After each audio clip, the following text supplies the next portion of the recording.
therefore been prevented. So to start talking a little bit more about this in very general terms, happy to have Dr. Mark Alberts, the Chief of Neurology at Hartford Hospital, joining us this morning. Doctor, thank you so much for taking the time to join us. How are you today?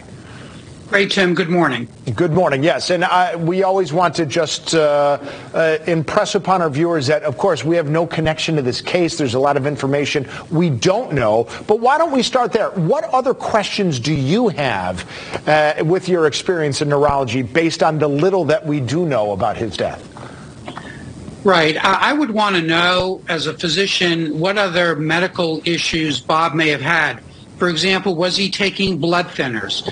Did he have a prior history of strokes or falls, things like that? Something that would have increased what we call our index of suspicion that there may be something worrisome going on. Because we all bump our heads a little bit every day, every week, and we don't want to alarm people that they need to go to the hospital with every little bump on the head.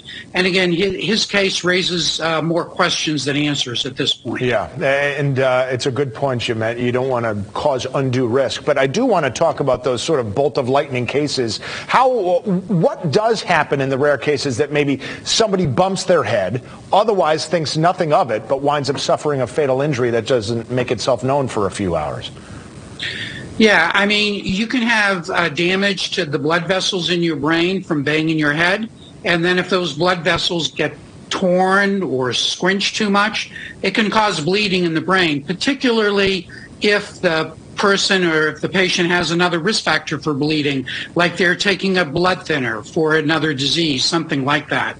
But again, his case is very unusual because that type of bleeding in the brain usually would occur and get worse over many hours, if not even days.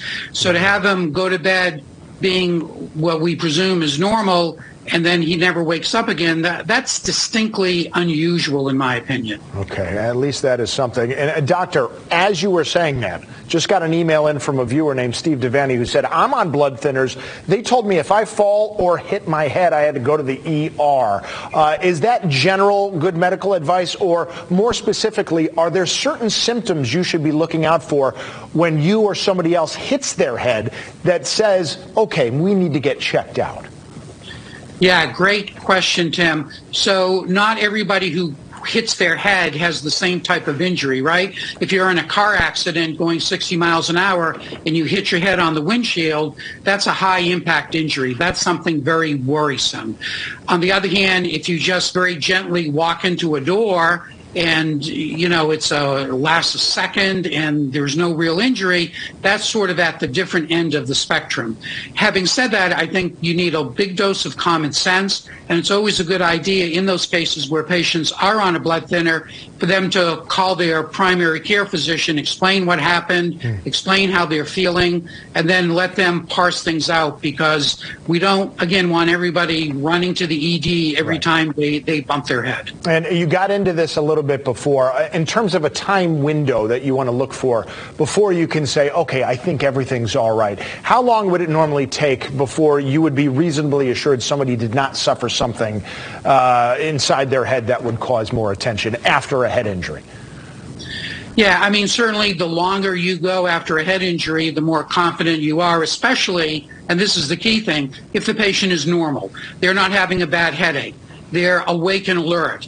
They're walking and talking normally, because that's what we look for in the hospital for terms of signs that things are going wrong. They have a worsening headache, a slurred speech, they're sleeping, they have weakness or numbness. Those are all worrisome symptoms, and in that case, then you should go to the hospital right away and seek medical care. It does sound like a lot of common sense will go a long, long way with a lot of this, Doctor. Thank you so much for taking the time to join us and give us some of your knowledge. We do appreciate it.